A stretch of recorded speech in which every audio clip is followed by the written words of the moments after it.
Cet échange que j'avais eu avec un de mes oncles, parce qu'il était en train de me voir dessiner et il m'avait dit qu'est-ce que tu veux faire plus tard? Je lui ai répondu, je veux être heureux.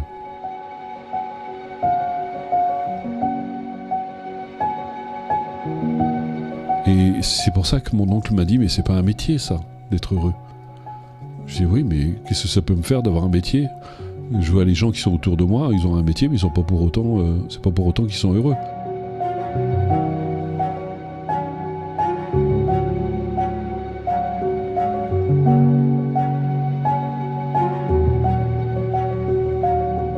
J'en ai fait le titre de mon tout dernier livre qui disait vous ne pouvez désirer une chose et cultiver son contraire.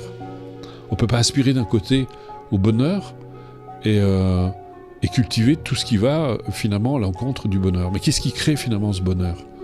La meilleure façon, et d'ailleurs il n'y en a pas d'autre, la meilleure façon de contribuer au bonheur des autres, c'est de réaliser son propre bonheur. Parce que je ne cesserai jamais de le répéter, et c'est vrai, qui est mieux qu'une personne heureuse peut apporter du bonheur autour d'elle.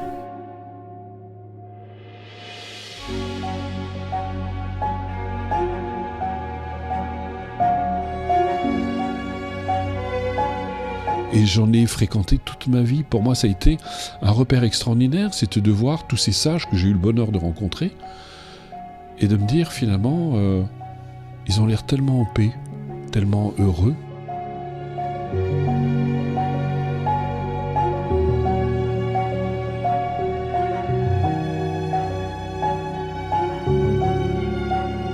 Et c'est ce lien privilégié, c'est ce qui a permis de vivre tout ce que j'ai vécu avec Shimon Rinpoche et d'être ce que je suis aujourd'hui.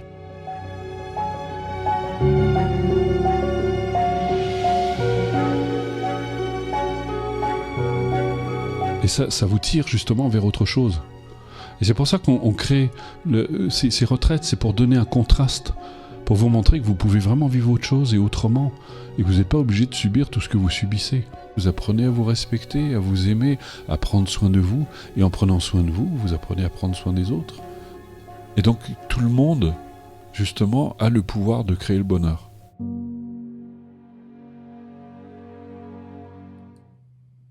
Bonsoir à tous. Bonsoir à tous. Alors nous avons vu que vous étiez très impatients, certains. Donc j'espère que vous allez bien. C'est un plaisir. Mais je vois que vous êtes particulièrement nombreux ce soir. On est ravis. Visiblement, le sujet de la peur intéresse beaucoup. Eh ouais, comment dépasser ses peurs? Et oui. Surtout quand on sait qu'on a des obstacles, mais comment les dépasser? Et surtout, toutes les peurs dont on n'est pas conscient. Alors, je vous invite... Alors, d'abord, je vous présente pour ceux qui ne connaissent pas pour les nouveaux, encore Nathalie, oui. Si tu me permets, je vais te présenter. Bien entendu, vas-y. Nathalie est entrée dans Ressources Actualisation en 2017. Donc, c'est aussi ma compagne et en même temps, elle m'assiste dans les conférences. Alors, chaque fois, je suis obligé de mettre un petit mot parce qu'on a de temps en temps des personnes peut-être un petit peu féministes sur les bords. Mais pourquoi Nathalie n'intervient pas? Parce que tout simplement, c'est les webconférences de Bruno et Nathalie me donne un coup de main. Et quand c'est elle qui est en activité, moi, je lui donne un coup de main. En tout cas, je n'interviens pas parce que c'est son activité. Donc, voilà. Donc, elle va justement, parce que moi, je ne peux pas lire le chat, elle va lire le chat, elle va regarder, elle va me transmettre vos réponses, vos questions, vos interrogations, etc. C'est mon rôle. Voilà. Et puis, alors, cela dit, Nathalie est coach aussi, elle accompagne des personnes, notamment avec la méthode, mais on aura l'occasion d'en parler. Donc voilà, les présentations étant faites, moi c'est Bruno Lallemand. On peut présenter l'équipe aussi, parce qu'il y a Loïc qui oui, alors attendez, on a une petite image que vous puissiez les voir, parce que tout le monde ne les connaît pas. Voilà. Donc vous voyez Loïc qui est derrière, justement. Alors donc, dès que vous recevez un lien, etc., dans le chat, c'est Loïc qui est là, qui intervient. Tout en haut à droite, vous voyez Fabienne, qui est la plus ancienne, en fait, puisque elle m'assiste depuis, ça fait pas mal d'années, en tout cas plus d'une dizaine d'années. Donc c'est elle qui répond souvent aux mails, au téléphone aussi que vous avez de temps en temps. Que vous avez... Voilà, comme ça vous connaissez tout le monde. Voilà. Et puis, alors je veux des choses bizarres apparaître sur le truc. Je sais pas ce que c'est. On va enlever tout ça. Voilà. Désolé. Alors, le sujet de la peur. Alors, moi, je vous invite pour commencer cette conférence. Je ne fais pas d'habitude. D'habitude, je commence à donner la conférence, mais j'ai envie de répondre à vos souhaits, à vos désirs. Alors, je vais vous demander d'être très concis, de ne pas faire un long message, mais de me dire qu'est-ce qui, dans la vie, vous fait peur, vous fait le plus peur. Allez-y. Et donc, Bon, vous l'écrivez sur le chat. Et moi, je vais lire vos réponses à Bruno. Peut-être voilà. pas tous. Alors, parce il y a que un si vous petit, êtes il y a un 600 petit à décalage. écrire, On s'arrêtera un moment, hein, on ne pourra pas prendre tout le monde, mais on va pas. C'est juste pour avoir une vue d'ensemble, une idée. Et moi, je vais vous donner des pistes aussi en fonction de ce que vous me dites. Donc, alors, il y a toujours un petit décalage, hein, donc c'est normal entre le fait que vous m'entendiez et que vous receviez. Alors, voilà, je crois qu'il y a des alors, messages qui oui, arrivent. je commence parce que Voilà. ouh, Alors, ça file, Nathalie au va me le secours. dire, ça fuse.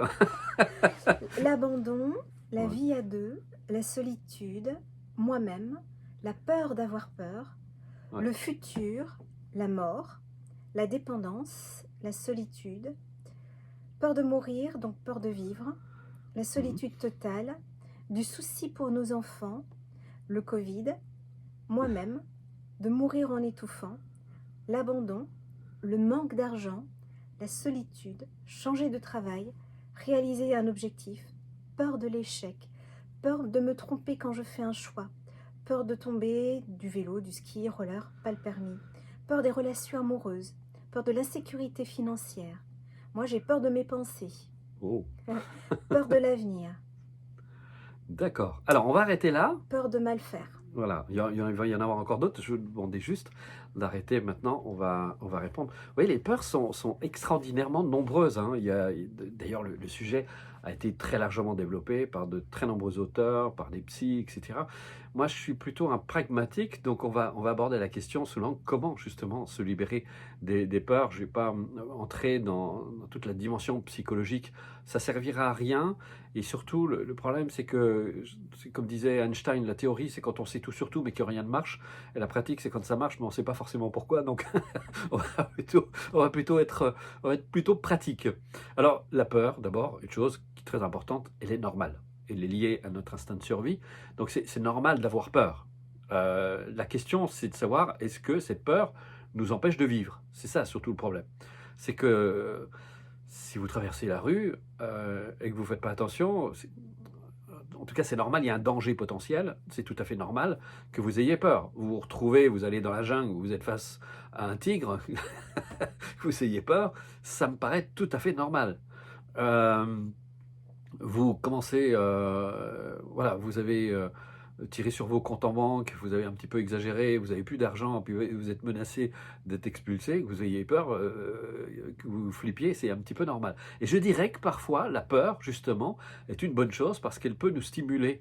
Si je prends mon exemple, j'ai dû apprendre à parler, enfin, j'ai pas appris à parler, j'ai dû parler en public. Et pourtant, avant, je ne pouvais pas parler devant plus de 2 personnes, c'est quelque chose qui me terrifiait. Et finalement, maintenant, je peux me retrouver devant 1 millier, 2 milliers, 2000 personnes, 3000, même plus. Je suis tout à fait à l'aise, j'aime plutôt ça. D'ailleurs, c'est un exercice qui est assez plaisant. Et on voit justement que, on peut transmuer finalement cette peur et aller vers quelque chose de positif. Je vais vous raconter une histoire personnelle qui m'est arrivée. Et je pense que ça va beaucoup vous aider justement à comprendre ce que c'est que la peur réellement. On pourra englober toutes les peurs dans cette histoire. Quand j'étais jeune, adolescent notamment, j'ai fait des arts martiaux, j'ai pratiqué le karaté, j'ai pratiqué le taekwondo, et puis plus tard, j'ai pratiqué un dérivé de kung-fu avec un maître coréen qui était en plus un maître zen. Je peux dire que ça a été, on va dire, mon premier guide, mon premier maître spirituel d'une certaine manière. Mais il avait une façon assez peu conventionnelle de transmettre et je trouvais ça extraordinaire. Et puis, un jour, il nous dit comme ça, à nous, les jeunes coqs que l'on était, vous savez, les jeunes adolescents, ça frime beaucoup, on a peur de rien, etc. On essaie de... Voilà. Et il nous dit, pour être un bon combattant, eh ben, il faut se libérer de la peur. Ouais, nous, on n'a peur de rien. Mais pour être libre de la peur, pour se libérer de la peur, il faut d'abord en avoir conscience. Parce que souvent, on n'a pas conscience qu'on a peur. Et donc, et là, on était un peu intrigués. Et il nous a dit, vous allez nous suivre. Parce qu'on s'entraînait dans un immeuble qui faisait 33 étages. Et donc, il nous a demandé de le suivre. On est allé tout en haut. Et on est allé sur le toit de l'immeuble. Alors, évidemment, il avait pris toutes les précautions d'usage. Il ne faisait pas n'importe quoi. Et néanmoins, il nous a demandé, en prenant toutes les précautions qu'il fallait, qui convenaient, il nous a dit, maintenant, vous allez monter sur la margelle. Donc, vous imaginez, 33 étages en bas. Et puis, évidemment, personne ne voulait y aller. Mais j'oublierai pas, parce que mes jeunes camarades m'ont poussé devant. Allez, vas-y, toi, je dis, ça va. Et je suis monté sur la margelle. Et là, évidemment, j'étais complètement pétrifié. Je pouvais plus bouger. J'avais les jambes qui tremblaient, j'avais le cœur qui battait, j'avais l'impression qu'il allait sortir de la poitrine. Enfin, c'était une expérience absolument épouvantable. J'étais vraiment dans un état, c'était terrible. Et à ce moment-là, il me regarde avec son accent coréen. Il me dit, pourquoi tu n'avances pas? Et puis il se moque de moi. Et je lui dis, mais je peux pas, je suis complètement pétrifié. Alors il me dit, décris-moi ce qui se passe d'abord au niveau de ton corps. Donc je lui décris toutes les sensations qui étaient en train de me traverser. J'ai les mains moites, j'ai le cœur qui bat la chamade, j'ai la poitrine complètement serrée, j'ai les jambes qui tremblent, etc. Et puis il me dit, décris-moi ce qui se passe au niveau de ton esprit. Et puis je trouvais ça un peu bizarre ce qu'il me demandait là, et je lui dis, voilà, je commence à lui décrire que j'ai très peur de tomber, je peux pas. Je lui dis, je dois être complètement fou de faire ça, puis encore plus fou de vous écouter, etc. Puis je commence à lui décrire des tas de choses, des tas de sensations, d'impressions que je ressentais, etc. Et puis il m'arrête et il me dit, mais finalement, si je comprends bien, ta peur, ce n'est rien d'autre que des sensations physiques et des images mentales. Et puis je sais pas, il me l'a dit d'une telle façon, je pense que je sais pas, je devais être réceptif, et à ce moment-là, il s'est passé quelque chose dans mon esprit. C'est comme si j'avais pris d'un seul coup du recul, et je me suis dit, mais attends, ouais, ce sont des sensations physiques, des images mentales. J'en prenais à ce moment-là conscience. Et j'ai pu commencer à faire les premiers pas.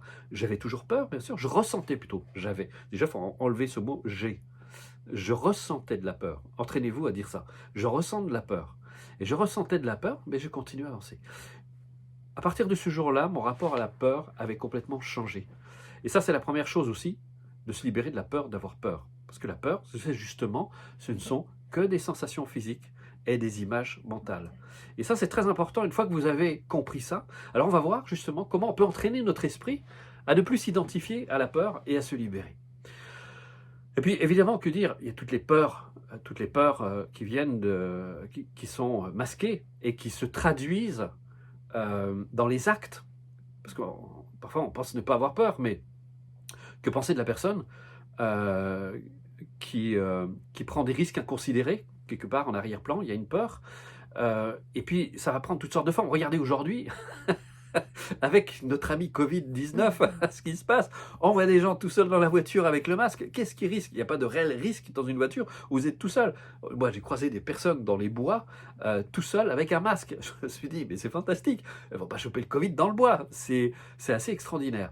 Il y a un manque de discernement, de recul aussi par rapport à ça. Et c'est pour ça que je pense qu'il faut garder à l'esprit, il y a une chose aussi qui est très importante, la peur n'empêche pas le danger. C'est pas parce que vous avez peur que ça va empêcher les choses d'arriver. Je dirais même, et vous connaissez sans doute mieux que moi, aussi bien que moi en tout cas, ce vieil adage qui dit « on attire sur soi ce que l'on redoute ». Bon, si je dis ça, après les gens, ils vont avoir peur d'avoir peur, justement. Ils vont avoir peur de leurs pensées, comme j'ai vu une personne qui avait peur de ses pensées. Et c'est là où on voit, justement, des pratiques comme la méditation va nous aider à avoir suffisamment de hauteur et de recul par rapport à nos émotions, et notamment à la peur, et de voir justement que ces pensées, et ces émotions, elles sont fondamentalement, elles sont insubstantielles. Ça veut dire quoi? Ça veut dire qu'elles n'ont pas de réel pouvoir. Vous lisez partout. Alors je sais, il y a des auteurs qui parlent du pouvoir de la pensée. Mais moi j'aimerais bien sur quoi ils s'appuient. Ça ne veut pas dire, alors, je ne suis pas en train de dire que la pensée n'a pas de pouvoir. Mais, et ça c'est très important, j'arrête pas de le dire, gardez ça à l'esprit, la pensée n'a que le pouvoir que vous lui donnez. La pensée n'a que le pouvoir que vous lui donnez. Et l'émotion qui est associée, évidemment, aussi.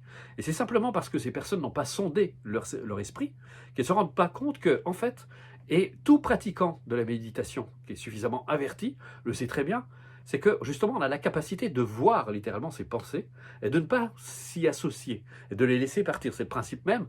Vous avez entendu parler de la pleine conscience qui, en réalité, ça veut dire, on a changé le terme de pleine conscience, alors ça veut dire en fait c'est de l'attention, on développe de l'attention, une forme d'attention sur la pensée entre autres, et on apprend justement à ne plus s'identifier à ses pensées, à les laisser partir.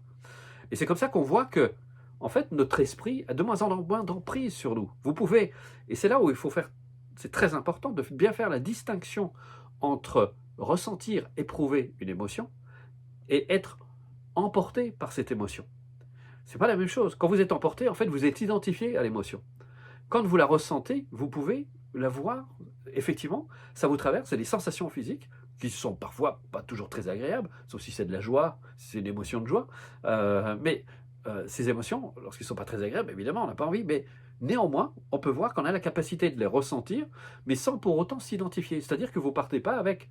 D'ailleurs, vous allez ressentir de la peur, qu'est-ce qui va se passer? Vous ressentez de la peur. Mais vous restez là, vous gardez cette présence d'esprit, si vous pouvez me permettre, cette attention qui va vous permettre de faire la part des choses, justement.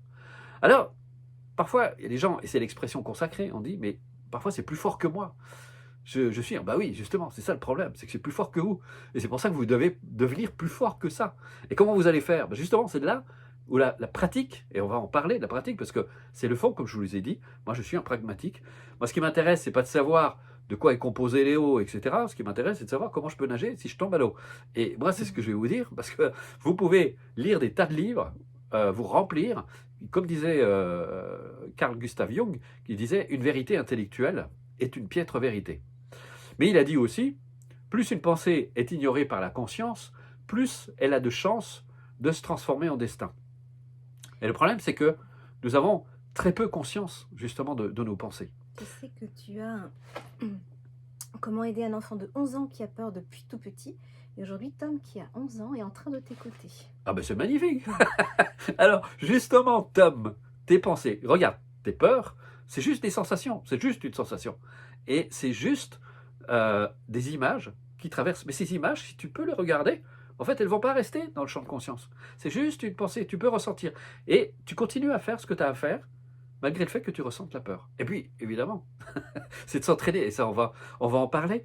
Moi, j'ai eu la chance d'être initié très jeune, notamment par d'abord ce maître coréen qui m'a transmis des choses, et comme je l'ai dit dans la bande-annonce, j'ai eu le privilège et le bonheur, la joie, mais ça correspondait à mes aspirations, de rencontrer tous ces sages qui m'ont transmis tout ce que je connais aujourd'hui, que j'ai appliqué, que j'ai mis en application, que je continue à mettre en application tout au long de ma vie, parce qu'on n'arrête jamais. C'est quelque chose, le bonheur se construit tous les jours. Et, mais ce qu'il faut, c'est de se dire, il n'y a pas un truc, il n'y a pas un truc pour se libérer de la peur. Ça ne va pas venir, parce que les gens souvent, vous voyez, et c'est ça le grand drame de notre culture, c'est qu'on essaie de tout masquer. Comme on est, il faut bien comprendre ce qui se passe, c'est que comme nous sommes une culture du paraître, eh ben, on va entrer en bagarre avec tout ce qui va s'opposer à l'image qu'on essaie de donner aux autres. On va être un bon patron, on va être un bon époux, une bonne épouse, on va être un bon parent, on veut être, puis c'est rempli de culpabilité, enfin et chaque fois qu'on ressent une émotion contraire, notamment une émotion négative, on va tenter de toutes nos forces de les refouler. Et pourquoi on picole? Je vais vous donner cet exemple. Pourquoi on boit de l'alcool? Vous vous dites c'est pour faire la fête, c'est pour... Non, en fait, en réalité, c'est pour masquer ce que l'on ressent. Parce que ça nous met dans un certain état. C'est juste pour masquer ce que l'on ressent. C'est parce que nous ne sommes pas du tout familiarisés, justement, avec ce que nous ressentons. Et nous n'aimons pas ce que nous ressentons. Mais comment vous voulez vous libérer de quelque chose dont vous n'êtes pas conscient et avec lequel vous n'êtes pas familiarisé? On ne peut se libérer que du connu, pas de l'inconnu. Vous ne pouvez pas vous libérer de ce que vous ne connaissez pas. Et c'est pour ça qu'il y a cette nécessité de faire connaissance avec soi, d'apprendre à se familiariser avec ce que vous ressentez, avec vos émotions, parce que le drame, justement, et ça, le drame de notre culture notamment, c'est que, comme on essaie de donner une image de nous-mêmes, on ne prend pas le temps de se regarder. On ne prend pas le temps de faire connaissance avec nous-mêmes. On ne prend pas le temps de regarder ce qui se passe en nous. Et on ne sait même pas ce que c'est qu'une émotion. Non, on n'en veut pas, en fait, de l'émotion. On veut la refoule. Sauf si c'est de la joie, ce genre de choses où on est emporté dedans. Et regardez, paradoxalement, nous sommes un peuple très émotionnel. Pourquoi? C'est compréhensible. Parce que nous passons notre temps à nous bagarrer avec nos émotions. Mais c'est l'effet cocotte minute. Plus vous essayez de mettre un barrage sur une rivière. Qu'est-ce qui va se passer? L'eau, il faut qu'elle coule. Ça va déborder, ça va aller sur les côtés, il faut que ça circule. Et ça crée justement plein de ce qu'on appelle des déviations. Et des déviations, et on a des déviants sexuels, c'est le refoulement. Alors que quelqu'un qui est vraiment en accord avec lui-même, qui est à l'aise avec ce qu'il ressent, avec ce qu'il éprouve, et qui ne s'identifie pas, c'est un homme sain. J'ai envie de dire, dans tous les sens du terme, vous pouvez l'écrire comme vous voulez. C'est un homme sain, c'est une personne saine, une femme saine aussi, si vous voulez. Et parce que Encore une personne qui va me dire, vous m'avez parlé des hommes. Et donc, c'est ça la vraie santé mentale. C'est quand ça circule. Vous savez, c'est intéressant, moi j'ai étudié la médecine chinoise, et on dit que la douleur, c'est une stagnation du qi. Ça veut dire quoi? C'est l'énergie qui est bloquée, c'est-à-dire qu'elle ne circule plus. Et qu'est-ce que va faire un médecin chinois? En fait, il va faire en sorte que les énergies circulent, parce qu'elles doivent circuler. Et quand l'énergie circule normalement, eh bien, vous êtes en bonne santé, tout va bien, ça marche. Et l'énergie, elle doit circuler. Au niveau mental, c'est pareil, vous bloquez. C'est vrai, on parle des blocages. Vous bloquez, vous retenez, donc ça ne peut pas circuler. Et les émotions, étymologiquement, ça veut dire mettre en mouvement. C'est un mouvement qui se crée au sein de l'esprit et qui se manifeste tout à fait naturellement. Vous ressentez de la peur, c'est très bien. Vous ressentez toutes sortes de choses et c'est très bien. Et vous apprenez à être à l'aise avec. J'ai dû parler en public, comme je vous l'ai dit tout à l'heure. Il a fallu un certain temps pour me familiariser, mais au bout d'un certain temps, justement, cette émotion, on apprend même à l'utiliser. Et vous avez, on va dire, 3 sortes d'orateurs. Bon, le premier, en fait, c'en est pas parce qu'il a tellement peur qu'il ne peut pas parler, il est complètement paralysé, il va balbutier, ça va pas marcher du tout. Et puis, vous avez l'orateur qui bloque ses émotions. Ça fait des discours froids, ennuyeux, pour ça nos hommes politiques, excusez-moi. Et puis, ça manque d'émotion, ça manque de vie. Enfin, les universitaires c'est aussi, les universitaires, parfois aussi, excusez-moi les universitaires, on m'en vouloir. Mais bon, bref, quelqu'un qui est vraiment, vous savez, les gens qui sont vraiment dans le mental, qui ne savent pas utiliser leurs émotions. Et puis, il y a l'orateur qui, lui, justement, s'est fait participer ses émotions, il les utilise. Et j'aime cette image ça me fait penser au surfeur, vous savez. Si vous allez sur la mer, vous vous faites emporter par la vague, lui, le surfeur, il a compris, c'est qu'il utilise l'énergie de la vague pour aller là où il veut. Et bien, quand vous êtes à l'aise avec vos émotions, justement, au lieu de les combattre, vous les utilisez, elles sont à votre service. Elles vous aident. La peur vous aide, la colère peut vous aider. Ça peut être une bonne énergie, parfois, quand il faut trancher. Quand, par exemple, justement, votre patron, il exagère, il est un peu tyrannique, vous dites, non, écoutez, ça suffit maintenant, on ne va pas travailler dans les conditions pareilles, c'est pas possible. Vous avez assez de respect pour vous, pour ne pas accepter de subir ces mauvais traitements. Mais là où il y a un problème, c'est quand la peur, effectivement, vous interdit de vivre. Et ça, c'est pas normal, parce que vous avez une vie à vivre. Ce qui est important, c'est que vous appreniez, on va dire que d'abord, d'être vraiment à l'aise avec la peur. Et ça, la pratique va vraiment vous aider à acquérir cette maîtrise. Vous allez apprendre, en quelque sorte, à apprivoiser vos émotions. Vous allez apprivoiser vos sentiments. Vous allez apprivoiser tout ce que vous ressentez. Alors, il y a un autre type de peur dont on n'a pas parlé, mais qui n'est pas vraiment une peur, c'est l'angoisse. Alors, l'angoisse, il y a toutes sortes d'angoisses. Je veux juste faire rapidement un parallèle, parce qu'il y a des personnes qui, évidemment, me posent la question. L'angoisse, il y a plusieurs sortes d'angoisse. La première qui me vient à l'esprit, puisque les psychologues disent que c'est un mécanisme de défense, et je suis d'accord avec eux,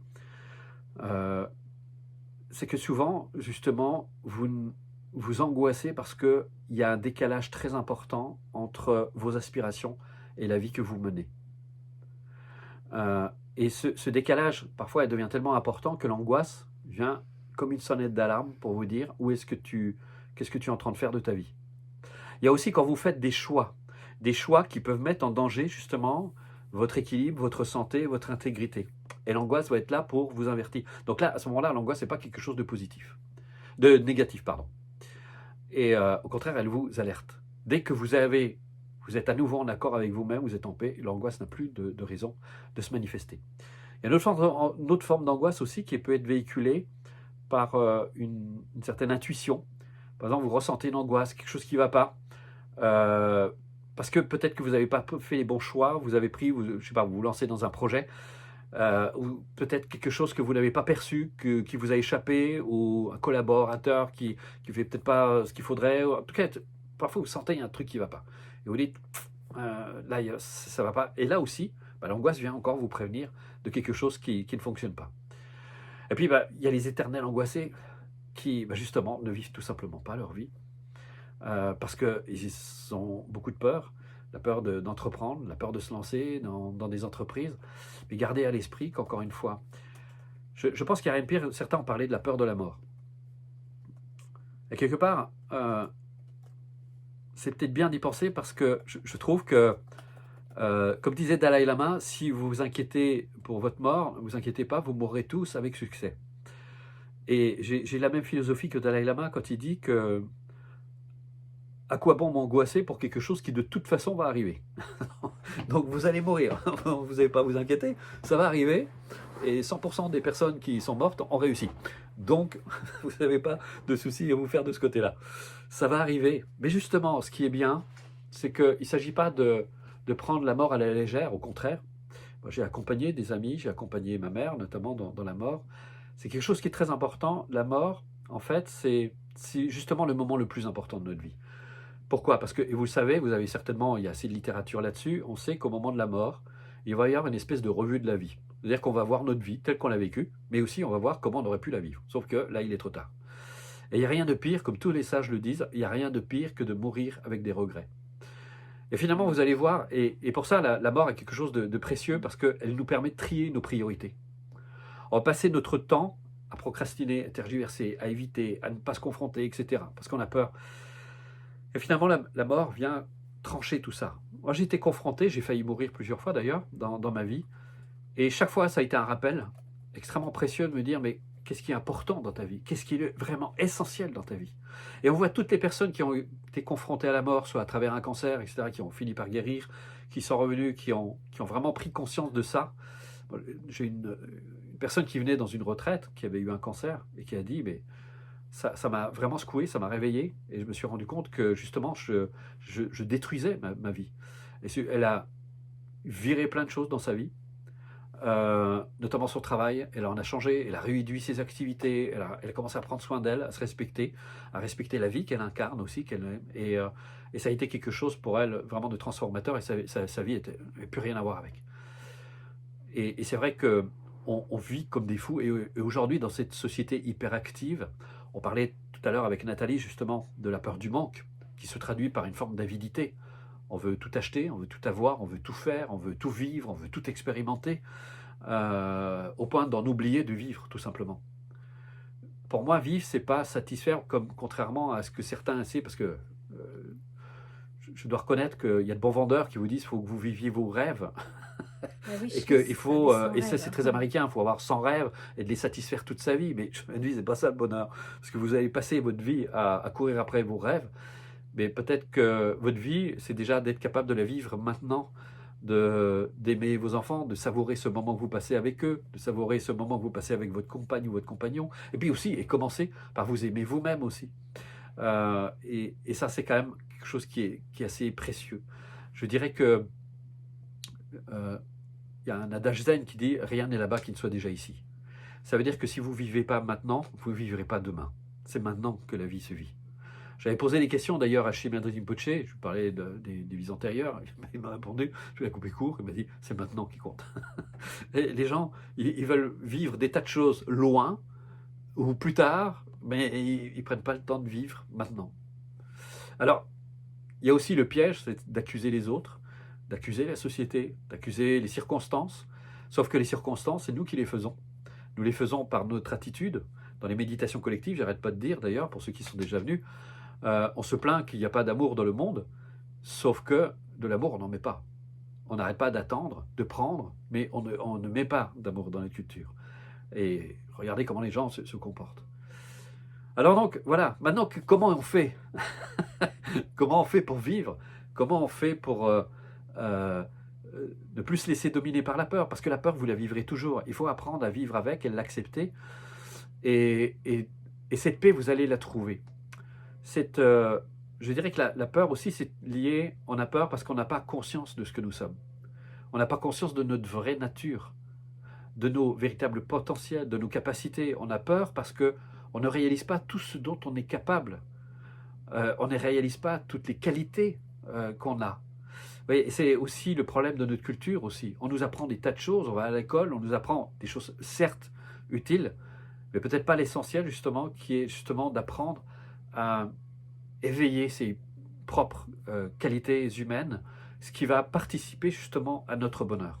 Et ces qualités humaines, c'est... Entre autres, la bienveillance, le respect, l'amour, la compassion, tout ça, qui sont des choses qui sont complètement absentes, parce qu'on est dans une culture vraiment de l'ego, une culture très individualiste, Le problème, c'est que plus on devient individualiste, plus on s'isole, plus on s'enferme, et plus on s'étiole. Parce que plus on s'enferme, plus on s'étiole.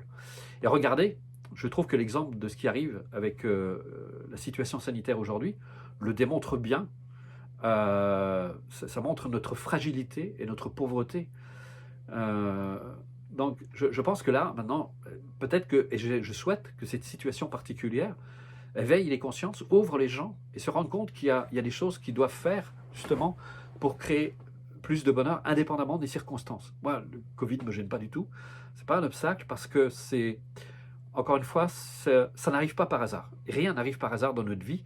Les circonstances sont toujours là pour peut-être nous interpeller, nous amener justement à des réflexions. On sait très bien, évidemment, que ce virus, il n'est pas venu tout seul. Il y a assez maintenant de recherches qui ont été faites.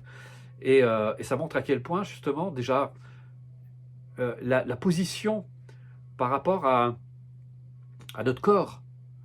Je pense à... j'ai entendu Macron qui disait on va entrer en guerre contre le virus, mais je me suis dit, c'est quoi ça? Entrer en guerre contre un virus. Les virus, il y en a partout, il y en a toujours eu. C'est juste que... Et puis on veut absolument vacciner à tout prix. On a oublié que nous sommes équipés pour nous défendre contre la maladie. Seulement, évidemment, avec les vies qu'on mène, à picoler, à boire et à manger n'importe quoi, et puis aujourd'hui on vit, c'est tellement pollué, c'est très difficile de rendre notre système immunitaire efficient, mais il y a des moyens pour le rendre efficient, justement, d'avoir une vie saine, etc. Il y a des choses. Moi, je ne suis pas du tout inquiet parce que j'ai un très bon système immunitaire, et donc je ne m'inquiète pas, donc je n'ai pas de raison d'avoir peur. Même si je tombe malade, c'est pas grave, je sais que j'ai un organisme qui va suffisamment bien se défendre. Je suis quelqu'un d'assez solide et j'ai fait tout ce qu'il fallait pour que ça le soit. Je m'intéresse justement aux médecines naturelles depuis très jeune. J'ai étudié la médecine chinoise, je sais comment fonctionne un organisme. Et ce que je regrette aujourd'hui, c'est que les gens ont cette difficulté à prendre en main leur santé. Parce qu'il s'agit de votre santé, il s'agit de votre corps. Et quand je vois comment on le maltraite aussi, par les mauvaises habitudes alimentaires, par ce qu'on avale, notamment quand on picole, quand on fume, quand on affaiblit son système immunitaire, on se met constamment en danger. Et pourquoi? Parce que justement, on n'est pas dans une société où on nous a appris à nous respecter, à avoir de la bienveillance à notre égard, à nous aimer et à aimer la vie que nous incarnons, et donc forcément, par conséquence, la vie des autres aussi, parce que toute vie est précieuse. Donc, vous voyez, tout ça, c'est un tout. Alors, je ne vais pas m'étendre sur la santé, on fera peut-être une conférence là-dessus, mais on va voir à quel point, justement, et là, il y a eu des études qui ont été faites, justement, notamment sur les pratiques de méditation, on sait à quel point ça renforce l'immunité, le système immunitaire. Et au bout de 3 semaines de pratique, on voit déjà une libération des anticorps, notamment certaines pratiques, nous, qu'on enseigne, qu'on a dès le premier cycle de la méthode. On sait que ça entraîne, quand vous pratiquez, ça entraîne un état de repos complet du corps. Le métabolisme se met en phase de repos. Les échanges se font beaucoup mieux, puisqu'il y a une vasodilatation périphérique qui se produit. Donc les déchets sont beaucoup mieux éliminés. Il y a une diminution du taux d'acide lactique dans le sang. Et on sait combien, justement, un pH est très important. Il faut avoir un pH équilibré, parce que si vous avez un niveau d'acidité élevé, vous allez être la proie de toutes les maladies. Et c'est pour ça, entre autres, que les Américains considèrent que 90% des maladies sont dues au stress. Pourquoi? Et c'est assez facile à comprendre, c'est que chaque fois que vous êtes en état de stress, vous vous mettez en état d'acidose. Il y a une montée d'acidité. Et ce qui fait que le problème, c'est que quand vous êtes constamment en état de stress, en fait, votre corps est très vulnérable à la maladie. Et ça, c'est très important. Alors que quand vous êtes en paix, quand vous savez récupérer, quand vous savez restaurer cette harmonie, eh bien, vous récupérez. Et au niveau de la santé, c'est tout simplement extraordinaire. C'est pour ça que ces pratiques sont un adjuvant thérapeutique extraordinaire pour la santé. Donc voilà. Alors, justement, Tom, qui a l'air d'être très attentif, te remercie beaucoup, ça l'aide. Et il demande, est-ce que penser positif va m'aider à évacuer mes peurs? Oui, alors il faut faire attention à ce qu'on appelle pensée positive. Après, je parlerai de la méthode, de ce qu'on peut faire concrètement pour justement arriver à ça. C'était un sage qui disait, être positif, c'est être à l'aise avec le positif comme avec le négatif. C'est-à-dire que le positif s'élève à la conscience, c'est très bien. Le négatif s'élève à la conscience, c'est très bien. C'est comme lorsque vous voyez les nuages dans le ciel, parfois ils sont très sombres, c'est très bien. Et parfois ils sont très clairs, parfois ils sont même très absents, c'est très bien aussi. On apprend à être à l'aise. Ce qu'on appelle, il y a 2 sortes de positivisme. Il y a le positivisme, on va dire, où on se voile la face, Dire qu'on va se mettre un plus sur le front et on va se dire que tout va bien, alors qu'on voit bien que ça ne va pas bien du tout. Qu'au contraire, il vaut mieux examiner de près ce qui se passe pour pouvoir le faire évoluer et le transformer. Pour moi, ça, c'est pas être positif. Se raconter des histoires à longueur de journée, te faire croire que c'est positif, ça marche pas. Par contre, être positif, c'est-à-dire que c'est de savoir regarder les choses sous un certain angle. Parce que toutes les situations ont toujours plusieurs angles de vue. D'ailleurs, c'est Dalai Lama qui disait « Il n'y a pas de mauvaise carte du ciel, il y a toujours une mauvaise lecture de la carte du ciel. » Et ça rejoint la pensée de Aldous Huxley qui disait « L'expérience, ce n'est pas ce qui nous arrive, c'est ce que l'on fait de ce qui nous arrive. » Et toutes les situations peuvent évoluer positivement. Mais le problème, c'est que nous, on veut que tout soit toujours positif et on attend toujours que ce soit positif. Le problème, c'est que l'espoir, ça ne sert pas à grand-chose. Moi, je ne m'inquiète pas de l'avenir, je m'inquiète de ce que je sème maintenant. En fait, je ne m'inquiète pas, plutôt, je m'occupe de ce que je sème maintenant, parce que l'avenir est déterminé par ce qu'on fait aujourd'hui. Si vous voulez demain un jardin avec de bons légumes, avec de bons fruits, c'est en semant les graines qui correspondent à ce que vous voulez que vous allez les obtenir. Le bonheur, c'est exactement pareil. C'est en semant les graines de ce que vous voulez aujourd'hui. Donc si vous voulez demain plus d'harmonie, plus de paix, plus d'amour, plus de joie, plus de réussite, il faut déjà le cultiver maintenant, le faire exister en vous-même. Et ça, la pratique, justement, va vous aider. Alors, concrètement, qu'est-ce qu'on va faire? Ça, c'est la bonne question. Alors, moi, ça fait 35 ans maintenant, quasiment, pas tout à fait 34, que j'enseigne ces démarches, ces méthodes. J'ai d'abord exercé en cabinet pendant 20 ans avec un très très large public. J'ai été consultant à France 3, j'ai travaillé pour plusieurs hôpitaux universitaires, pour divers hôpitaux. J'ai formé des infirmières, des enseignants, des thérapeutes, des médecins, des employés de toutes sortes, des gendarmes, des policiers. Je crois que tous les corps de métier, en fait, j'ai pu voir. Et puis en 2007, j'ai proposé cette démarche sur Internet. Ces démarches, elles se présentent en 3 cycles. Il y a 3 cycles de formation. Le premier, c'est la base, et je dirais presque la plus importante, puisqu'elle va nous aider, elle va nous donner cette structure, c'est-à-dire qu'on va acquérir, vous avez entendu parler, on parle de la pleine conscience, permettez, je me mets un peu à l'aise, on parle de la pleine conscience, et voilà, c'est un terme, je trouve qu'il ne veut pas dire grand-chose. C'est depuis toujours, on utilise, en fait, depuis la nuit des temps, on parle du terme d'attention ou de concentration intérieure. Le terme de concentration intérieure est un petit peu compliqué pour l'occidental parce que nous, la seule forme de concentration qu'on connaît, c'est une forme de concentration volontaire. Ça me fait penser toujours à l'étudiant, vous savez, qui a le front plissé, qui est concentré sur son devoir, etc., puis qui est obligé de refouler tout ce qui n'est pas en rapport avec l'objectif qu'il veut atteindre. Le problème, c'est que cette forme de concentration, au bout d'un moment, vous n'en pouvez plus, et ça finit par faire des migraines. C'est la concentration, vous savez, du perfectionniste qui ne veut pas lâcher, etc., puis qui au bout d'un moment, il n'en peut plus, il s'écroule. Là, c'est une forme d'attention, on va dire focaliser. Pourquoi focaliser? Même le mot focaliser, il faut faire attention. Bon, je suis obligé d'employer les termes. C'est on va porter l'attention d'abord sur le corps. Pourquoi le corps? Parce que le corps, lui, il est présent. Il ne vit pas dans le passé, il ne vit pas dans le futur. Et puis on va voir que ça va avoir des effets bénéfiques d'être attentif au corps. Tous ceux que j'ai cités tout à l'heure. On va utiliser aussi justement la pensée. On va apprendre à porter l'attention sur certaines formes de pensée. On va utiliser la respiration.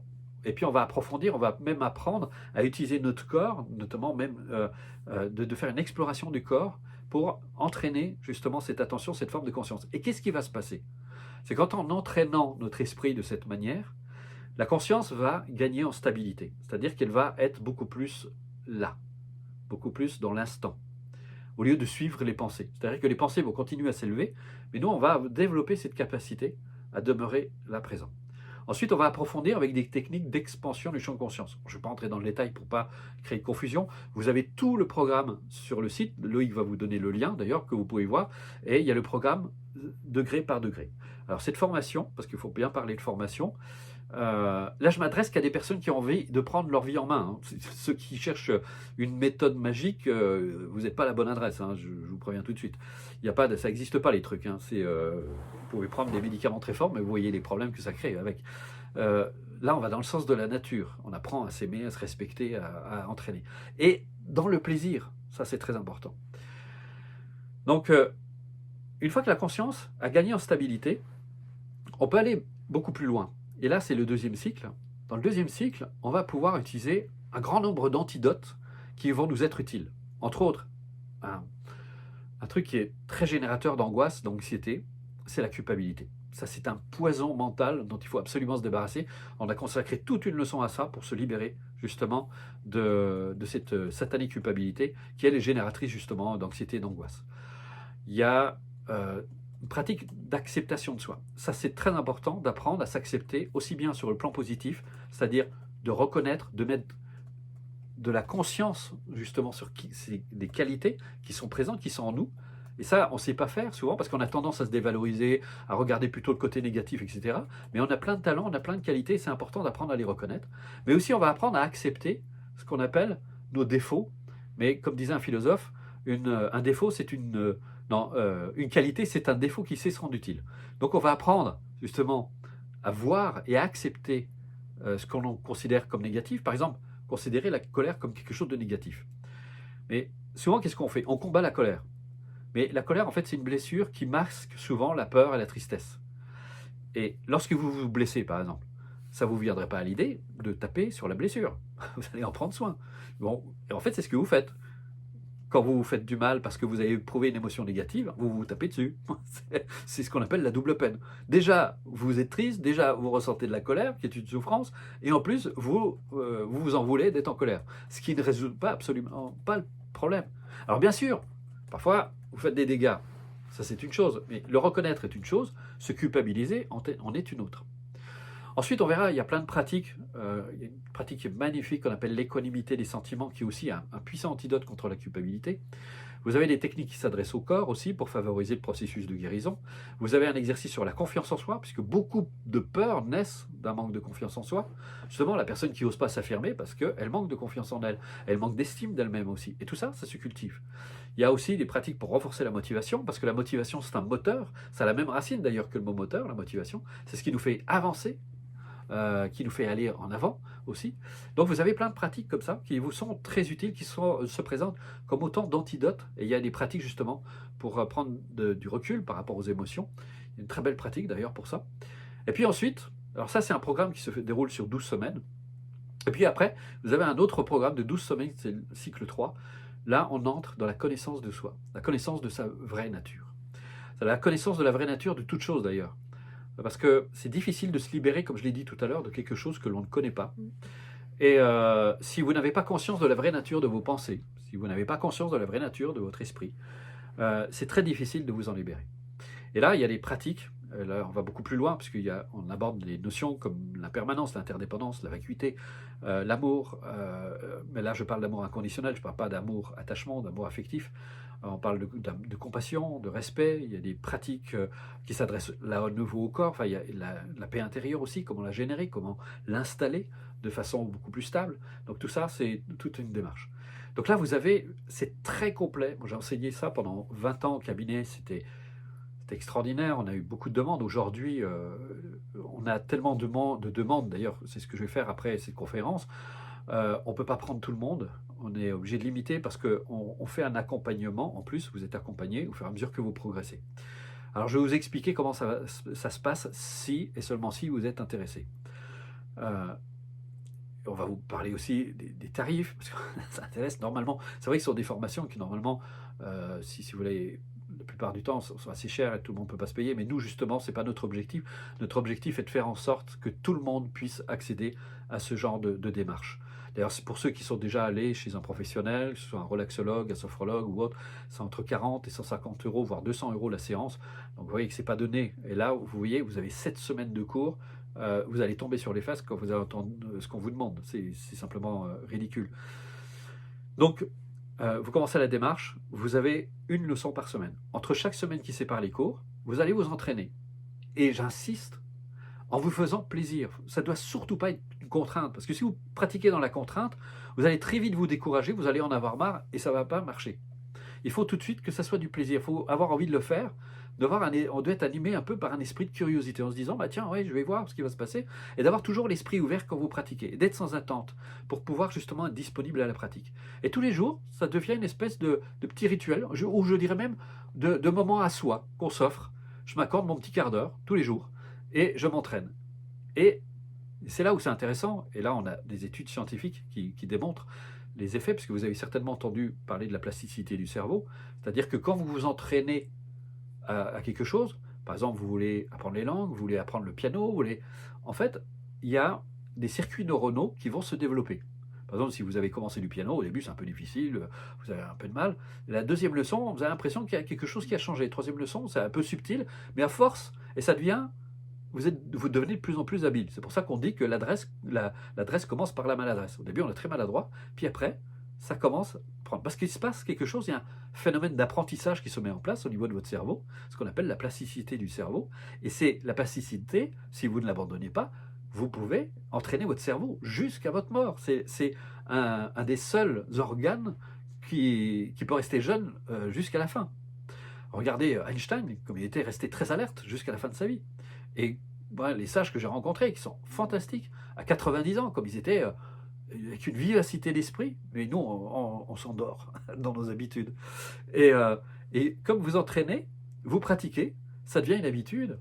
Et puis, l'habitude se renforce par la force de l'habitude. Et plus vous allez prendre de plaisir à le faire, plus vous allez avoir envie de le faire. Et là, vous entrez dans un cercle vertueux qui va être de plus en plus bénéfique. Donc voilà. Alors, dans les cours, vous avez une présentation écrite, qui est très importante d'ailleurs, une présentation audio et un exercice audio. Vous écoutez l'exercice avec l'audio et ensuite vous pratiquez seul. Donc ça n'a rien à voir avec les trucs où on vous demande de mettre de la musique, des sons ou je ne sais pas quoi, d'écouter la voix de quelqu'un, parce que là, vous êtes guidé. Et ce que les gens ne comprennent pas, c'est que l'attention, elle, ne peut pas se développer tant que vous ne vous entraînez pas vous-même. Il faut que vous soyez autonome. Cette attention, elle reste fixée sur la voix de la personne, sur la musique ou sur le son. Et puis, jamais un son, contrairement à ce que certains prétendent, jamais un son ne va éveiller votre intelligence, ne va éveiller votre compassion, ne va éveiller votre... C'est parce que vous l'avez fait, vous avez pris votre vie en main et que vous allez éveiller ces qualités qui sont inhérentes à votre nature. Alors vous dites ça à un sage, ils vont tous rire, hein. C'est fantastique. Voilà. Et on passe au deuxième cycle. Alors vous allez me dire, mais combien ça coûte tout ça Alors, une autre chose que j'ai oublié de vous dire, c'est qu'on vous accompagne. On vous accompagne, c'est-à-dire que, entre autres par mail, on vous répond. Parce qu'une personne a posé la question si c'est en visio avec une personne. Non. C'est en groupe, en fait. Il y a cette possibilité, mais celle-là, elle est payante, parce que quand vous allez voir le prix qu'on vous demande, on ne peut pas faire ça. Et vous avez un groupe de soutien. Il faut savoir que les cours sont tellement bien faits, vous verrez, en réalité, il y a des questions, mais très peu par rapport, parce que la méthode est tellement complète. On a pris en compte toutes, justement, les questions que vous pouvez vous poser par rapport à ça. Et c'est quelque chose qui est très pragmatique, mais néanmoins, vous pouvez toujours avoir un contact avec quelqu'un. Si par contre vous voulez faire de l'individuel, ça, évidemment, je suis désolé, mais c'est pas tout à fait le même tarif. Hein. Et là, vous aurez affaire à Nathalie, qui est notre coach attitré. Alors, normalement, une formation comme ça vaut entre, je dirais, aux environs de 500-600 euros, je dirais, par cycle. Nous, on ne demande pas ça. Son prix normal est de 250 euros, mais il n'y a jamais personne chez nous qui paye ça, parce que moi j'ai envie que tout le monde en profite, parce que c'est tellement merveilleux. Et vous l'avez en fait à 97 euros par cycle. Mais ce soir, parce que vous êtes restés jusqu'au bout, vous allez voir un cadeau. Ceux qui sont partis avant, tant pis pour eux. Je vais vous faire un petit cadeau. Allez. Par contre, alors, voilà, vous pouvez avoir la démarche, parce que moi j'ai vraiment, j'ai jamais fait ça pour l'argent, et tous les gens qui me connaissent, c'est un truc dont je me fous complètement, ça ne m'intéresse pas. Moi j'ai vraiment, si je fais ce métier, c'est vraiment pour apporter quelque chose aux gens, de transmettre, parce que c'est trop extraordinaire ce que j'ai découvert là. Et quand je vois comment les gens transforment leur vie, d'ailleurs Loïc va vous mettre une vidéo, vous allez voir, on a demandé aux gens de témoigner de ce qu'ils ressentent par rapport à les méthodes, c'est absolument fantastique. Et donc, vous avez un code Bruno, vous allez sur le site, vous avez l'onglet cours, vous allez dedans, vous regardez d'abord si ça vous intéresse, et vous mettez le code Bruno, et au lieu de payer 97 euros, vous l'aurez à 79 euros. Donc, franchement, c'est tout simplement donné. Donc vous comprendrez qu'à ce prix-là, on ne peut pas faire d'individuel. C'est pas possible. Mais vous allez voir, c'est vraiment complet. Parce que c'est personnalisé parce qu'on oui, c'est répond aux complètement emails. voilà. L'équipe est là pour répondre aux Oui, emails. on est toute l'équipe, on répond à vos emails, on répond aussi accessoirement au téléphone, on demande de ne pas trop abuser si vraiment c'est indispensable. Et vous avez en plus un groupe de soutien. On a créé un groupe, et là, c'est fantastique parce que, et sur ce groupe de soutien, j'interviens soit tous les mois, soit tous les 15 jours, ça dépend de ma disponibilité, où j'interviens et je réponds à vos questions. En direct, oui. Alors, juste une chose, ce code ne restera pas longtemps actif parce qu'on ne peut pas prendre trop de monde justement pour assurer le suivi. C'est pas possible pour nous, donc on va le laisser jusqu'à demain, mais dès qu'on a suffisamment de personnes, on arrête. Donc vous voyez, on ne fait pas ça du tout pour l'argent, et surtout des cours à ce prix-là, ça n'existe pas. Essayez de trouver ailleurs, mais ça m'étonnerait que vous trouviez... tout le monde me dit d'ailleurs que c'est ridicule de demander un prix pareil. Mais voilà, vous voyez, c'est un peu plus qu'un plein, ça dépend de la voiture que vous avez, il y a des voitures qui mettent ce plein. Mais, et alors, petite chose qui est très importante, c'est qu'une fois que vous avez suivi la méthode, que vous l'avez terminée, et que, par exemple, vous la mettez au placard, vous l'avez oublié, puis vous dites, bon, je vais me reprendre en main, et vous venez 1 an, 2 ans après, vous dites, j'aimerais bien refaire la méthode, eh bien, vous nous le demandez, vous ne repayez rien. Essayez de faire ça dans un cabinet. Tu as reparlé de l'application. Et vous avez aussi la méthode, vous pouvez la mettre sur une application, on a une application, vous pouvez la mettre sur votre téléphone et sur votre tablette. Voilà, franchement c'est cadeau. Hein. Donc voilà, et je peux vous assurer, nous on est touchés parce que quand on intervient régulièrement sur le groupe de soutien qui a été créé à cet effet. C'est un groupe de soutien qui se trouve sur Facebook. Alors il y a les gens qui disent ouais mais moi Facebook ça m'intéresse pas, j'en veux pas. Vous créez un compte, vous n'êtes pas obligé de mettre des informations sur vous, vous pouvez le laisser anonyme sans rien mettre dessus, et comme ça vous pouvez accéder à Facebook sur le groupe privé, parce qu'il n'y a que Facebook qui fait ça, on ne peut pas faire ça sur YouTube, on ne peut pas faire ça ailleurs.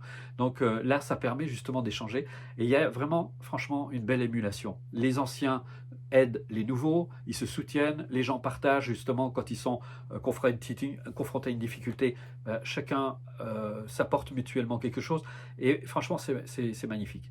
Et puis à côté de ça, on est là, et vous avez aussi à côté de ça plein de choses qui vous sont offertes. Vous avez les balades de Bruno qui complètent les cours, vous avez évidemment les webconférences, vous avez les... Comment ça s'appelle, Une question, une réponse, qui est une émission qu'on avait créée, qu'on a fait ensemble avec Nathalie. Il y a plein de choses qui vous sont données. Et puis vous allez voir les cadeaux aussi qui vous sont offerts. Si vous prenez par exemple les 3 cycles, vous avez 1 an au CD du mois, vous avez un séminaire sur la confiance en soi, en vidéo, vous avez vraiment plein de choses. Et voilà. Et tout le contenu effectivement que Bruno peut vous offrir par le biais de ces balades et une question, une réponse, répondent avec la méthode, répond justement à toutes vos questions qui sont liées à comment dépasser vos obstacles, vous libérer de vos peurs. Également, parce qu'il y a une question intéressante qui a été posée, les peurs sont-elles liées à l'estime de soi ou apparaissent-elles en sortant de sa zone de confort? Kenny qui a posé cette question-là. Donc effectivement, c'est lié, et donc là-dedans, vous allez trouver effectivement toutes les clés et les pistes pour renforcer votre confiance en soi, pour renforcer votre estime de vous-même, qui va vous permettre justement de vous libérer de vos peurs, parce que vous allez mieux vous connaître et toujours plus vous familiariser avec vous-même et comprendre comment vous fonctionnez, comment vos pensées fonctionnent. Et idem pour la peur du regard des autres qui a été mentionnée, la peur de ne pas être à la hauteur. Avec la méthode et tout le contenu gratuit de Bruno, vous avez vraiment tout pour avancer dans le bon sens de votre vie et de votre bonheur. Voilà. Alors, ce qui est important, c'est que, comme je l'ai dit tout à l'heure, c'est pour ça que je ne voulais pas m'étendre sur chaque peur. Ça ne sert pas à grand-chose. Ce qu'il faut, c'est que vous vous donniez les moyens de ne plus être tributaire, justement, de vos peurs. La peur, elle est, comme je l'ai dit, tout à fait compréhensible et tout à fait normale. Ça n'est pas normal, par contre, que vous interdisiez de vivre parce que vous avez peur. Et c'est pour ça que ce qui est d'autant plus triste, et je pense que c'est la pire des peurs, c'est la peur d'avoir peur. Et là, on n'entreprend plus rien du tout quand on a peur d'avoir peur. Parce qu'on se dit, et si j'ai peur? Si la peur se réveille, parce que je veux rencontrer quelqu'un, mais si je me mets à ressentir de la peur. Il y a toujours une forme d'anxiété qui est normale face à l'inconnu, qui est tout à fait naturelle.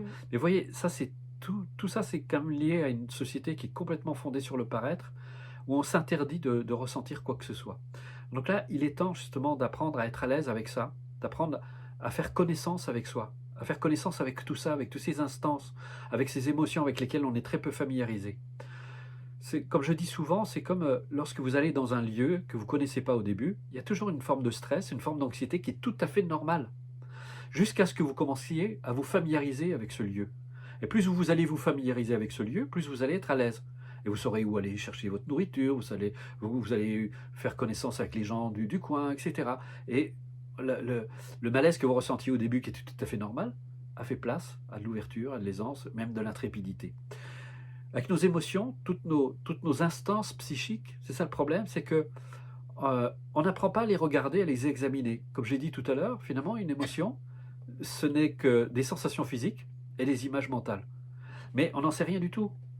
Et on passe notre temps à nous bagarrer avec nous-mêmes. Et quand on commence à regarder en soi, on apprend à être à l'aise et de se dire, tiens, il y a des pensées. Il y a des pensées positives, il y a des pensées négatives. Elles s'élèvent dans le champ de conscience. Mais on ne se laisse plus emporter par ça. On n'est plus, justement, ce mental qui nous effrayait tant, n'a plus ce pouvoir et perd de son pouvoir. Parce qu'on commence à le regarder de près et de se dire, mais finalement, il n'y a pas de quoi avoir peur. Et petit à petit, vous vous défaites. Je me souviens, j'avais une cliente qui était venue à mon cabinet, on était même devenus amis. Elle m'a dit, mais tu sais, ça me fait bizarre parce qu'au début, que je suis venu parce que j'avais des angoisses, j'avais des peurs. Elle me dit, elles ont disparu, et des fois, ça me fait bizarre parce que j'essaie de les retrouver pour voir où elles sont passées. Elles ont disparu. Elle me dit, mais j'ai rien fait, je ne sais pas comment. Elle avait fait beaucoup de psychothérapie, ce genre de choses. Elle dit, on travaillait dessus, etc. Elle dit, moi, en fait, j'ai bien vu dans le cours, tu t'occupais pas de ça. Tu me disais pratique. Je répétais ce que mon vieux sage me disait aussi, pratique. Et puis, elle a pratiqué, elle a mis en application.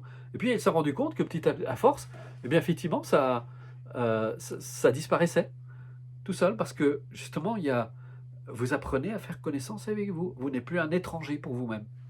Donc voilà, c'est ce que je peux vous souhaiter de mieux, en tout cas. Mais maintenant, à vous de savoir si vous avez envie de prendre votre vie en main, si vous avez envie de prendre en main votre bonheur aussi, parce qu'il n'y a que vous qui puissiez créer votre bonheur. Il ne dépend pas des conditions extérieures, il ne dépend pas des autres. Et justement, si vous en avez assez, justement, de dépendre du bon vouloir d'autrui, des circonstances bonnes ou mauvaises, du bon temps, etc., eh bien, il est peut-être temps, justement, parce que rien n'arrive par hasard et on n'est jamais là où on est par hasard. Et vous verrez que quand vous commencerez à changer, eh bien, vous allez faire d'autres rencontres, vous allez avoir des amis, d'autres amis qui seront plus en rapport avec vos aspirations, avec ce que vous êtes au fond de vous-même. Vous allez commencer à vous faire des cadeaux, parce que on ne fait pas de cadeaux à quelqu'un qu'on n'aime pas. Si vous ne vous aimez pas, comment vous allez vous faire des cadeaux? Et si vous apprenez à vous aimer un peu plus, eh bien, vous allez vous faire des cadeaux. Alors, donc voilà, à vous de décider si vous avez envie de prendre votre vie en main. Donc nous, on désactivera le code, je pense, d'ici demain soir, parce que je pense qu'on va avoir assez de monde et on ne veut pas prendre trop de personnes. Et puis, à vous de décider. Vous pouvez, si vous avez pas trop fortuné, vous pouvez déjà prendre un cycle. Mais franchement, à ce prix-là, et sinon, vous pouvez prendre 2 cycles, 3 cycles, à vous de décider. Et puis, en tout cas, sachez que vous ne serez plus seul. Il y aura des gens qui seront là pour vous aider régulièrement. Justement, vous verrez, j'organise les balades de Bruno où je vous donne des pistes. J'interviens sur le groupe de soutien régulièrement pour répondre à vos questions. Il y a comme une vraie famille, une vraie communauté qui s'est créée. C'est vraiment plaisant et vous serez plus seul dans votre coin. Vous aurez, puis si un jour vous avez envie de venir en stage, bon là ils sont quasiment tous complets. Il y a juste mois d'août, il y a encore un petit peu de place. Mais voilà, il ne faut pas rester dans son coin parce que c'est très difficile d'y arriver tout seul. Moi, j'ai eu des guides, j'ai rencontré des tas de gens et je ne regrette pas. Voilà. Donc, un petit coucou aussi à la petite fille d'Angélique, en fait, qui a 7 ans et qui t'écoute aussi. Ah, merci. Voilà. Mon public devient de plus en plus jeune. Ouais, c'est l'avenir. Merci. Aussi. Et c'est l'avenir, c'est notre avenir de demain. Donc, si vous voulez une vie différente, il est temps de semer différemment. Comme je ne cesse de le dire, si vous continuez à penser, à agir, à vous exprimer comme vous l'avez toujours fait, vous ne pouvez pas espérer avoir des résultats différents de ceux que vous avez obtenus jusqu'à maintenant. Par contre, si vous commencez à changer justement votre manière de penser, votre manière d'agir, votre manière de vous exprimer, vous pouvez espérer avoir des résultats différents. Mais pour ça, il faut vous donner les moyens de le faire autrement. Donc voilà, nous on vous offre les moyens, à vous de décider si vous avez envie de le faire ou pas. Passez une bonne soirée. Merci infiniment beaucoup. De votre présence. Merci de votre présence, c'était un vrai plaisir. Et puis j'espère qu'on aura la chance de vous compter parmi nous. Et puis on aura peut-être la chance aussi un jour de se rencontrer. On pense à vous, passez une bonne soirée. Au revoir. Au revoir.